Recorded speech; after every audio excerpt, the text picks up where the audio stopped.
Hi developers, welcome back to code step by step. मैं हूं अनिल सिद्धू और नोड.जेएस के इस पार्ट में हम लोग बात करने वाले हैं राउटिंग्स के बारे में। लास्ट वीडियो के अंदर हमने एक्सप्रेस.जेएस को इंस्टॉल करा था, उसका यूज क्या है, एक्सप्रेस.जेएस क्या होती है, वो सारी चीजें देखी थी। और हमने कुछ बेसिक पेज बनाए थे, जैसे कि हमारा रूट पेज था, उसके बाद में अबाउट पेज था और हेल्प पेज था, ये हमने बना लिए थे। बट हो सकता है कि आप में से कुछ लोग कंफ्यूज हों कि ये रिक्वेस्ट और रिस्पॉन्स क्या है। इसके बारे में वीडियो में बात करेंगे। आप बोलोगे कि दो पैरामीटर के लिए आप अलग से वीडियो क्यों बना रहे हो, कुछ एक अलग से टॉपिक बताओ ना। ये मैं इसलिए बना रहा हूं क्योंकि जो आपको ये छोटा सा एक दिख रहा है ना, राउट ऐप डॉट गेट करके, और उसमें कुछ रिक्वेस्ट रिस्पॉन्स है। ये अभी के लिए आपको बेसिक लग रहा है, बट बाद में ये काफी वास्ट होने वाला है, काफी बड़ा होने वाला है। क्योंकि ऐप डॉट गेट के जगह पे यहाँ पे पुट भी आएगा, पोस्ट भी आएगा, डिलीट भी आएगा, पैच भी आएगा, और भी काफी सारी चीजें आ सकती हैं। बट यहाँ पे एक चीज कॉमन रहेगी, रिक्वेस्ट एंड रिस्पॉन्स। सो इसलिए इनको समझना बहुत ही ज्यादा जरूरी है। अच्छा, अब आप एक चीज और पूछ सकते हो कि यहाँ पे अभी हमने गेट लिखा है, तो पोस्ट वगैरह और जो पुट वगैरह चीजें बता रहे हो वो कब आएंगे? जब हम लोग एपीआईज यूज करेंगे तब उनको बेसिकली यूज करेंगे। जब हमें एक पेज पूरा का पूरा गेट करना होता है ना, ऐसे कि हमें एक पेज लोड करवाना होता है, तो बेसिकली हम लोग गेट एपीआई ही यूज करते हैं, फिर इनकी आप कह सकते हो कि गेट मेथड ही यूज करते हैं। ठीक है, जब हम या तो एक फॉर्म को सबमिट कर रहे होते हैं या फिर एपीआईज वगैरह कॉल कर रहे होते हैं, तब हमारे दूसरे मेथड्स काम में आते हैं। वो हम आने वाली वीडियोस के अंदर देखेंगे आराम से। बट यहाँ पे फोकस करते हैं रिक्वेस्ट और रिस्पॉन्स में। आपको थोड़ा बहुत आइडिया यहाँ पे हो रहा होगा कि कुछ रिक्वेस्ट आ रही है, कुछ रिस्पॉन्स जा रहा है। बट यहाँ पे डिटेल में बात करते हैं। अगर ये चीज आपको समझ में नहीं आई तो होगा क्या, जो आने वाली वीडियोज रहेंगी ना, वहां पे आप कंफ्यूज हो जाओगे कि यार यहाँ पे हर बार रिक्वेस्ट रिस्पॉन्स कर रहे हैं, समझ नहीं आ रहा कि क्या आ रहा है, क्या जा रहा है, कहां से आ रहा है, कहां जा रहा है। ठीक है, तो यहाँ पे ये चीजें क्लियर करनी जरूरी है, इसलिए थोड़ी सी एक शॉर्ट वीडियो बना रहा हूं मैं। ओके, सो जो मैंने यहाँ पे कोड लिखा था, सेम कोड मैंने यहाँ पे लिखा है जो वहां पे कोड में लिखा हुआ था।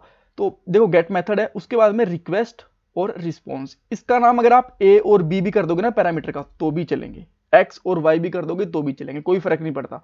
इसलिए मैंने यहाँ पे रिक्वेस्ट को शॉर्ट फॉर्म में REQ और रिस्पॉन्स को मैंने RESP लिखा हुआ है। यहाँ पे देखो, एक हमारे पास सर्वर होता है और एक क्लाइंट होता है। क्लाइंट हमेशा रिक्वेस्ट करता है और सर्वर हमेशा रिस्पॉन्स देता है। इसीलिए जो नोड.जेएस है वो हमारा एक सर्वर है, तो इसलिए यहां पे उसने क्या करा, रिस्पॉन्स दिया कि this is a home page. अब आपके पास एक क्वेश्चन हो सकता है कि हमने रिक्वेस्ट तो यहाँ पे कोई करी ही नहीं। ठीक है, पैरामीटर आ रहा है, बट देखा जाए तो यहाँ पे कुछ रिक्वेस्ट, जैसे कि हमें रेस्प डॉट सेंड यूज करा है, तो जो रिक्वेस्ट वाला है ये तो हमने कहीं यूज ही नहीं करा पैरामीटर। तो रिक्वेस्ट आई कहां, और आई तो हमने यूज कहां पे करी? देखो, कोई जरूरी नहीं होता कि दोनों के दोनों पैरामीटर हर बार यूज हो रहे हो।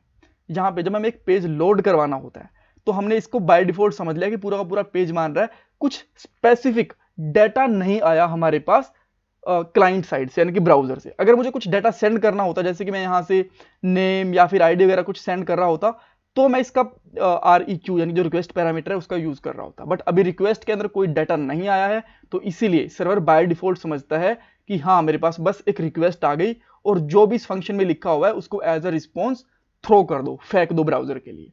और इसने यही करा। यहाँ पे हमने कुछ डाटा सेंड नहीं करा, बस एक हमने ब्राउजर था उसके ऊपर ये URL डाला और उसके हिसाब से इसने यहाँ पे डाटा दे दिया। अब सेम इस तरीके से मैं अगर अबाउट लिखता हूँ तो उसके हिसाब से अबाउट वाला पेज दे देता है और हेल्प वाला पेज दे देता है। ठीक है, तो ये जो रिक्वेस्ट और रिस्पॉन्स है, ये हमारे सर्वर और क्लाइंट को इंटरेक्ट करवाने के लिए बेसिकली यूज में आते हैं। ठीक है, जब भी हमारा क्लाइंट से डाटा आएगा तो वो रिक्वेस्ट वाले जो पैरामीटर है उसके अंदर आएगा, और जो भी हम डाटा सेंड करेंगे वो रिस्पॉन्स के अंदर, जैसे कि हमने यहाँ पे यूज करा है, इसके अंदर सेंड करेंगे। ठीक है, समझ में आ गया? बहुत ईजी था। अब मैं आप ये भी बोल सकते हो कि कोई छोटा सा एग्जांपल तो दिखा दो जिसके अंदर हमें पता चले कि रिक्वेस्ट में डाटा आ रहा है। बहुत सारे एग्जांपल्स हो सकते हैं, मैं यहाँ पे सबसे सिंपल एग्जांपल लेके चलता हूँ। मैं यहाँ पे मान के चलता हूँ कि हमने इस तरीके से डाटा को सेंड कर दिया। यहाँ पे कर रहा हूँ, let's say question mark name equal to Anil. आप बोलोगे कि इसको मुझे गेट करके दिखाओ यहाँ पे कि ये जो डाटा है मैंने सेंड करा, ये रिक्वेस्ट हो गई ना, हमने रिक्वेस्ट कर दिया अब कि ये डाटा, इसको गेट करके दिखाओ। ठीक है, कर देते हैं। यहाँ पे आपको सिंपली आना पड़ेगा, सबसे पहले कंसोल करवाते हैं, बाकी चीजें बाद में करवाएंगे। Console dot log data sent by browser, और यहाँ पे मैं क्या लिखूंगा, REQ। रिक्वेस्ट की बॉडी के अंदर भी हो सकता है, बट यहाँ पे क्वेरी पैरम के अंदर है, तो यहाँ पे लिखेंगे हम क्वेरी इस तरीके से। और क्वेरी के अंदर में क्या मिल रहा है, अभी के लिए पूरा का पूरा ऑब्जेक्ट मिलेगा। आप यहाँ पे देखोगे ना, तो मैं जैसे इसको यहाँ पे रिक्वेस्ट को हिट करता हूँ, मैंने यहाँ पे इसको हिट करा, और यहाँ पे देख सकते हो हमें नेम अनिल मिल गया। अगर मैं यहाँ पे डॉट अनिल भी कर देता हूँ, सॉरी डॉट नेम कर देता हूँ, तो मुझे यहाँ पे अनिल मिल जाएगा। मैं फिर से रिक्वेस्ट करूंगा, आपको यहाँ पे अब जस्ट अनिल लिखा हुआ मिलेगा। ये देखिए यहाँ पे data sent by browser Anil. थोड़ा सा और इसको इस तरीके से कर दो ताकि हमें पता चल जाए कि क्या डाटा ब्राउजर ने सेंड करा है। ठीक है, अब आपको इस तरीके से एरो लगी हुई आ जाएगी यहाँ पे कंसोल में, ये देखिए।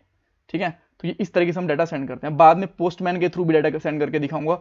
अभी के लिए मैं पोस्टमैन से इसलिए नहीं कर रहा क्योंकि अभी हम लोग बेसिकली काम करेंगे हमारे वेब पेजेस के ऊपर। पोस्टमैन की जरूरत पड़ेगी 6-7 वीडियोस के बाद में, जब हम लोग एपीआईज पे काम करना शुरू करेंगे। ठीक है, तो इसलिए मैं आपको उनके बारे में अभी नहीं बता रहा। तो आपको बेसिक आइडिया लग गया कि किस तरीके से हम लोग कर सकते हैं। अच्छा, ये जो रिक्वेस्ट में आएगा इसको चाहो तो आप सेंड भी कर सकते हो। जैसे कि मैं आप पे बताता हूँ, दिस इज अ होम पे, यहाँ पे लिख सकते हो वेलकम। इस यूजर का नाम भी लिख सकते हो यहाँ पे, जस्ट सिंपली यहाँ पे लिख दो इतना। ठीक है, और अब मैं इसको यहाँ पे रिफ्रेश करता हूँ, यहाँ पे आ गया वेलकम अनिल, और यहाँ पे लिखता हूँ मैं वेलकम पीटर, तो यहाँ पे आ जाएगा वेलकम पीटर, वेलकम सैम, इस तरीके से। ठीक है, तो आपको ये रिक्वेस्ट और रिस्पॉन्स का फंडा समझ में आ गया। बेसिक सा फंडा है, कुछ ज़्यादा मुश्किल नहीं है। थैंक यू सो मच, और चैनल को सब्सक्राइब करना बिल्कुल भी मत भूलना।